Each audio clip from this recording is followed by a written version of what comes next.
Hi, I'm Ben Orford and we're in the craft lab today, and we just want to give you some advice on how you go about choosing a really good axe. Obviously we're going to show you features that you need to look for, and we're going to try and steer you towards a general purpose axe. Now a general purpose axe is just that. It's an axe that will cover lots of different applications, but it won't actually be specific to one particular task. But if we just have a look at the axes, and we can talk you through some of the features.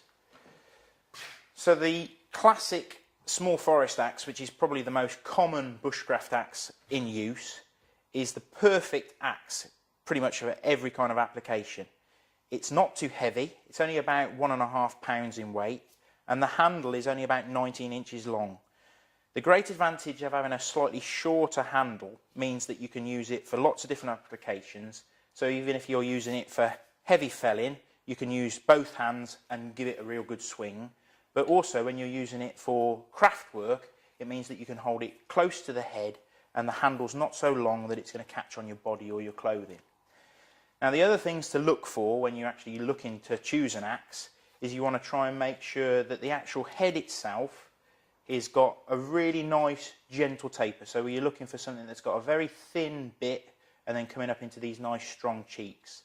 That's going to give you a lot of bite to the axe, so it's going to cut really well. But those strong cheeks will actually help when we come towards splitting, so splitting timber. The other thing that's a really useful asset on your general purpose axe is to actually have a square pole on the back of the axe.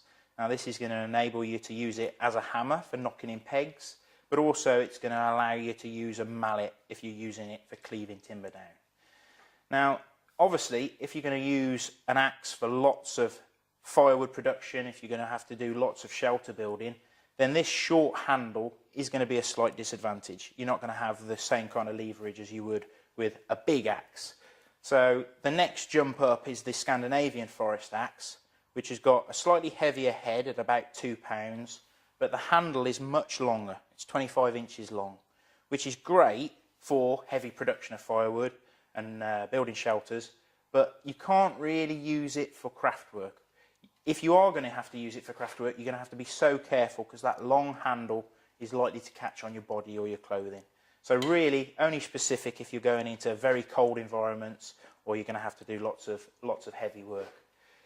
The other axe that I really like to use, and this is purely for craft work, is the little wildlife hatchet.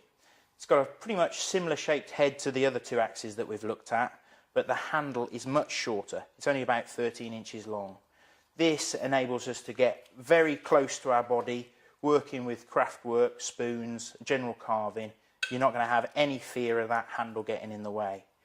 The other great thing about the fact that it's slightly lighter is you can use that all day and you're not going to get any wrist ache, you're not going to get any fatigue. And it's still got the same attributes that the other axes had, the square pole and the nice convex grind that we're looking for on the axes. Now the only other axe that is a slight oddball is the carving axe.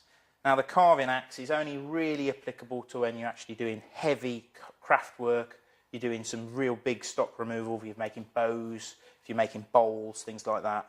It's got a much wider cutting face and it's got a much heavier head, but the handle is still quite stumpy. But with this very strong curved cutting edge, you get fantastic slicing ability with the axe. It's not the kind of axe that you would take out with you into the woods because it is so specific to general craft work. The one thing I would say when choosing an axe is try and make sure that you have a really good forged head and a really good quality hickory handle, and make sure that it comes sharp and comes with a good quality axe cover or a leather case to protect you from that cutting edge.